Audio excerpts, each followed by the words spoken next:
Hello ළමයි කොහොමද?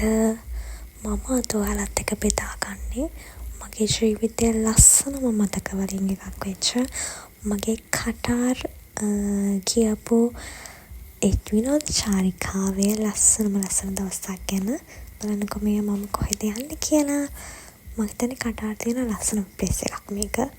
මම මාරම විදියට සතුටු වෙච්ච සහ ලස්සන අත්දැකීමක්.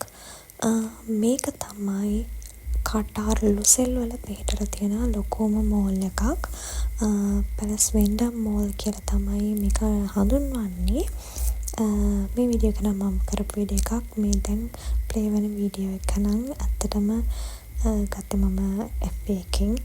මොකද ලොකු කැපැසිටි එකක තියෙන වීඩියෝ එකක් මම ළඟ නැති හන්දා මේ තියෙන එක ඇතුළ ගිය දවසේ පියානෝ එකක් ප්ලේ කරා.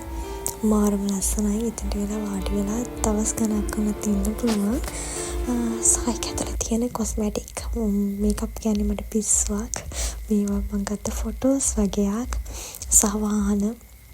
මම හිතන්නේ මගේ ජීවිතේට මම ලංකාවේ ඉඳන් මේවා දැකලා නැහැ. මාරම ලස්සන අත්දැකීමක් මේක. ගිහලම් බලන්න ඕනි. මම තියෙනවා චොකලට් ගංගාවක්. දිය ඇල්ලක් නේද? මේක තමයි ඒ මෝල් එකේ තියෙන පහළම බිම් මහල් තට්ටුව.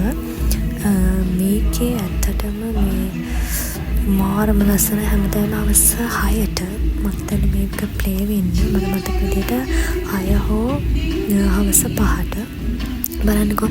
ඉතින් මේ ලස්සන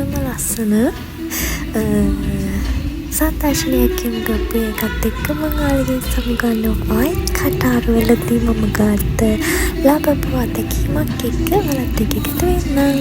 Thank you. subscribe කරලා තියාගන්න ළමයි.